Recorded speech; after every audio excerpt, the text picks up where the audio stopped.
back to the channel. Today I'm finally going to be able to give this thing here a bit of a test run. What my plan is to take it for a bit of a run. I've shut off one fuel tank and I'm going to run on the main tank. The reason for that is my main tank is much easier to fill to a level and see that level. The other tank, being an auxiliary tank, has a sort of very long filler neck in there and it's slow and difficult to get to a specific level.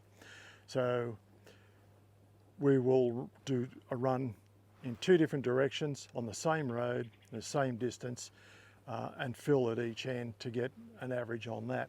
We've already had an average established. Driving from Cairns to the Sunshine Coast, 1900 kilometres, and the average worked out to 3.55, 3.54. We got a little bit better than that at times. We had a howling tailwind at one point up close to Cairns. We had a fantastic tailwind, and then later on we had just dead flat running, and then ended up running into hills and the likes of that. So I use that as a mean average of 3.54, 3.55. Today, if I can establish another average like that, where I'll get at least two runs, we'll do a couple of 100 kilometres in each direction. I will fill before we leave, once we get up there, and then when we come back, I'll fill at the same points. And that there will have to be an average. I'll give it a run from here to the service station to top it up. That should give the solution an opportunity to start doing what it's supposed to do. I will possibly have to add a little bit more caustic soda to bring the amps and that up to where it should be, to bring up the gas production. I'm not expecting fantastic results out of this, purely and simply because the size of the engine, the weight of the truck and all the rest of it. But if I can get a 5% increase in fuel, decrease in fuel consumption, that equates to, on this truck here with 600 litres, if I had to fill from the, do a complete fill, 5% on that, I don't know, without doing it on maths properly, somewhere in the region of about 45, 50 litres. I'd be happy with that. Over the period of time that we have the truck, the next 4 or 5 years, even like I say, a 5% increase, a decrease in fuel consumption is considerable. I doubt that I will feel any power difference, being the fact that we're running full tanks of water. It will be full tanks of fuel. The house is pretty much loaded up, so we're at a constant weight of around about 13.5 tonne. With a 5% increase, I'm not going to feel much in the way of power. If it was a motorbike, it'd feel like it was jet propelled. So it's all relevant compared to the weight. Anyway, let's climb aboard. We'll head down to the service station, fuel it up, and see what we can make this thing here do. Let's climb aboard and we'll head down the road, start getting this thing here sorted out, see what test results go. Either way, I don't care whether it's good, bad or otherwise, I will report it as it shows up, not embellish anything. So let's have a look and see how we go.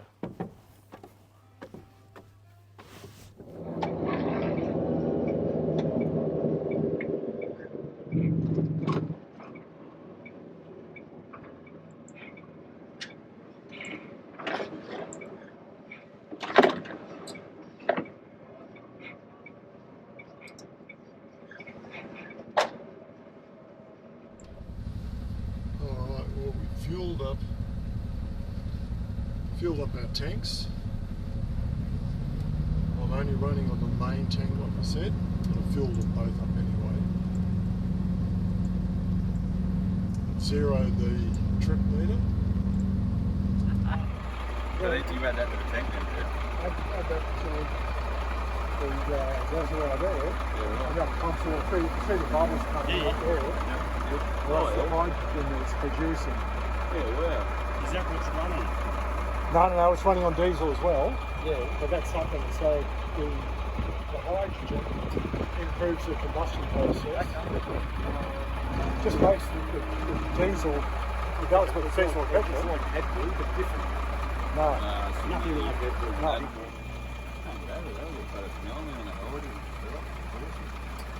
And it's something you get at the aftermarket, you just refer it to it. No, this one you can buy. Yeah, HR license. MR. Emma. Yeah. HR But still dual zero access. blood alcohol. Oh, yeah. Still, what else is there around that? Oh, no, that's about it. Or 100k speed limited or zero. Yeah.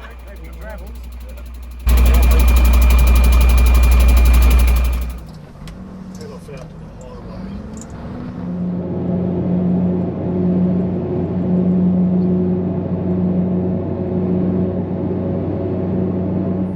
I'm just monitoring the trip meter at present. I'm not going to be using that as the sole determination of what our fuel consumption is like. When I said at the start of the video that my average previously worked out to about 3.54, 3.55, thereabouts, over that 1900 kilometres, where actually we've just gone over that, we're 3.57 kilometres per litre. So it's interesting. I don't know where it'll go to, I haven't got a clue. One of the things I'm a little bit disappointed in is I haven't been able to get, I haven't got my camera down here, but I haven't been able to get the amperage up to where I want it to be. Ordinarily on this system here, I've been running, when I was in the Land Rover, I was running about 27 to sort of 29 amps to get maximum gas production out of it. And right at present, I'm running at about 22, 23 amps. So it's not producing what it should. However, if this trip meter is close, it's already equaled what we were getting before. So yeah, we'll have a look and see how it goes. But driving on a bloody freeway, God, it's boring.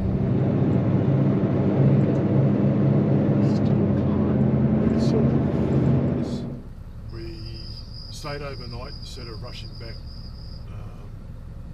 So we're just about to head off and top up the fuel before we go back down to the farm. We did 190 kilometres going from the farm to here.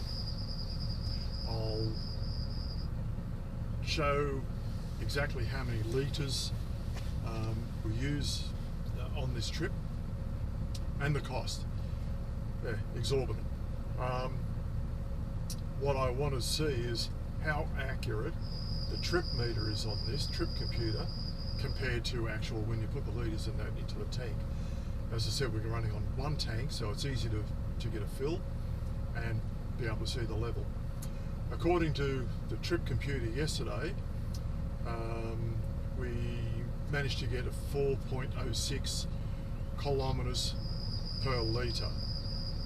We've never even come close to that before. Like I say, 3.54, 3.5 would have been a pretty good run. But we'll see how close we are to actual. Back out of here and head down to the servo.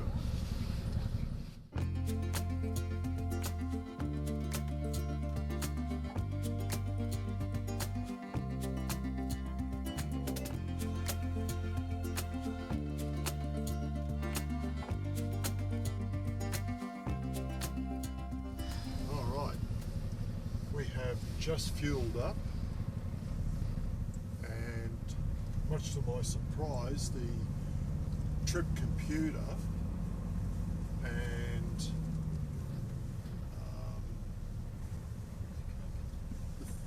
fuel that we've used in the Bowsers correspond pretty closely.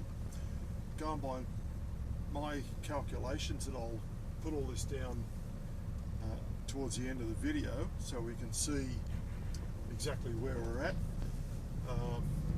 Divided the number of kilometres by the fuel consumed, we've come up with 4.16 kilometres to the litre.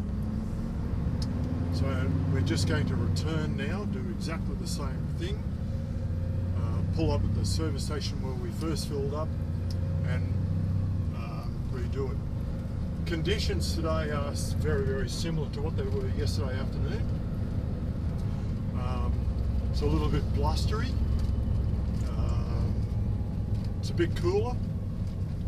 The ambient temperature can make a bit of a difference to performance. If it was working hard, it would make a bigger difference. But yeah, right at present, cruising along the freeway, even though we're in the mountains right at present, won't make much of a difference to the fuel consumption. I didn't expect to see the 4.1 litre value. At a rough guess, that's around about 11%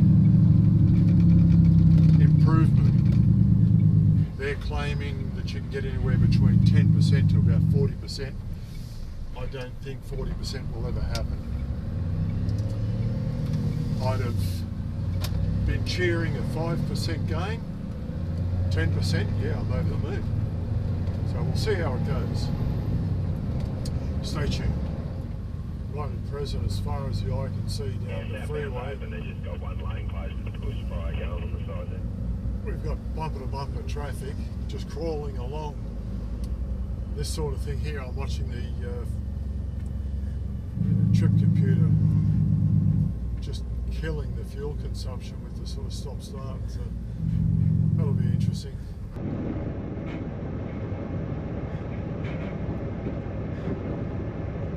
Just thinking just then, like in this sort of traffic, you can't tell any sort of power difference in the truck because of the hydrogen. It's not going to show up, but I doubt that I would even feel a 5% increase in power in this, just simply because of the weight. I can hear, earlier on I turned the thing off and then turned it back on, and there's a slight difference in the sound of the engine, like just ever so slight. I think I've still got a keen ear for listening to engine noises, but other than that, from what's showing up in the fuel consumption, I haven't seen any other real difference. Anyone travelling southbound just past Deception Bay Road there, is it best stop to turn off Deception Bay Road because the traffic looks a bit hectic? What's going on down here at just past Deception Bay overpass?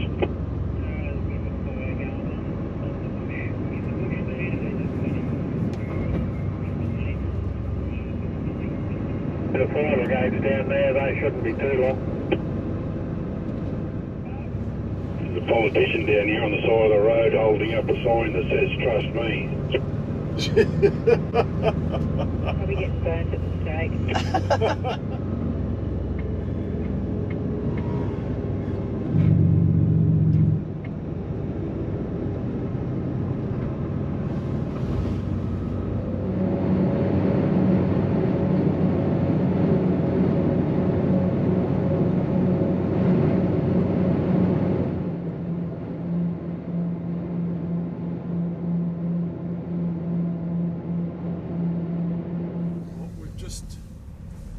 Stepped off the freeway and we've run from the Sunshine Coast down to the back of the Gold Coast and now heading out to our farm. On the freeway, or the end of the freeway now, I've got, according to the trip computer, 4.21 kilometres per litre. Now I find that interesting because as we come over the Gateway Bridge, bit of a haul up one side, that dropped back to 4.14. And since then, we've still been driving along in a bit of traffic and whatever else like that. It's picked back up to 4.21. So it'll be interesting again to see what the actual numbers are when we fuel it up. And divide our mileage by the fuel. But I certainly, in this whole test, did not expect to be getting into the 4 kilometre per litre mark. Right? We're just heading back into the servo to refuel after the return run. And I'm just looking here, like, I find this rather ironic. When we got up to Maloney, we ended up with, on the trip computer, 4.06. We've come in the opposite direction. I've got 4.06 there again, kilometres to the litre. On this return run, apart from the stop-start traffic that we had at one point, it's been very, very blustery. Yesterday going up, we had a fair bit of wind, but today, yeah, it was very, very blustery. Mostly crosswinds, but yeah, at one point there, quite a strong headwind. So it seems to balance out fairly quick. But we'll have a look and see what happens when we actually put fuel in it and start doing a bit of arithmetic. Stay tuned.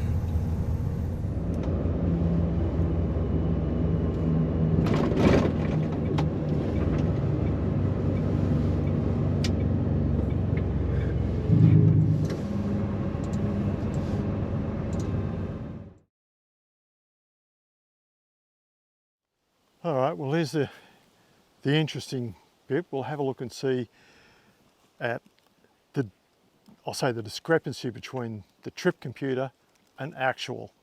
According to the trip computer, well, we did 183.9 kilometres on the return. We took a slightly different run on the return journey and it's fractionally shorter.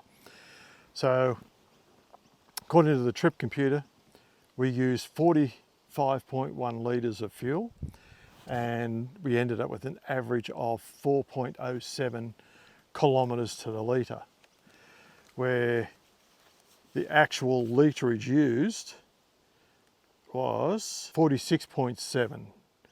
So 1.7 litres out. I'm not worrying too much about that. So let's do a little bit of maths and see what we ended up with. So 183.9 divided by 46.76 equals 3.93. The run up there was 4.16. Considering that we had the wind that we had, which was pretty bloody strong in spots, and a bit of stop-start traffic, I'm not surprised. I'm not disappointed. Mind you, I didn't expect to get over 4, and I know a lot of people will say, well, you should have done a run each way, going up there using gas, coming back not using gas, or vice versa. I think after 1900 kilometres of driving, highway driving, we got a pretty fair distance to get a baseline for our no gas. And I'm not about to go running round and round in circles just to satisfy a few. I'm more interested in satisfying myself to see whether this thing here is working or not. So from 3.5 approximately over 1900 kilometres, which was an average, to now, well, even the lower one there, 3.9, 3.93, we couldn't manage that before. Does that mean that the gas is working that well? At present, I don't have another explanation for it. I feel that, yes, it is working to some degree. Did I notice any power difference? Nope. Did I hear any difference in the engine or feel any difference in the engine? Nope. At present, the only difference that I've seen is in the fuel consumption. When they're talking about 10 to sort of 40% improvement in fuel consumption, I claim BS on the 40%. 10%, yeah. Like I say, I'd be happy with 5%. 5% in this thing here, that's a noticeable difference.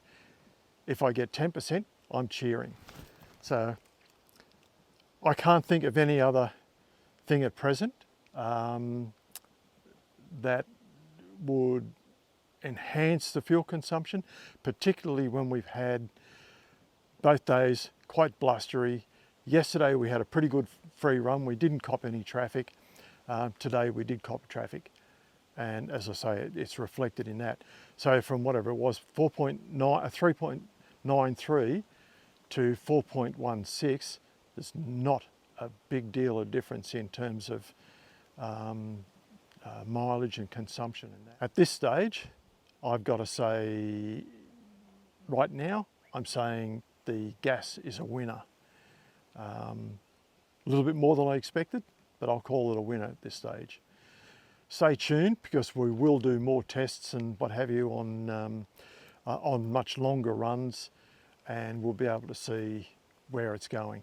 I would even hope that I can get it to produce more gas than it's doing, make the whole thing more efficient. I will try with different combinations of solutions, just out of my own curiosity, and just see where it goes.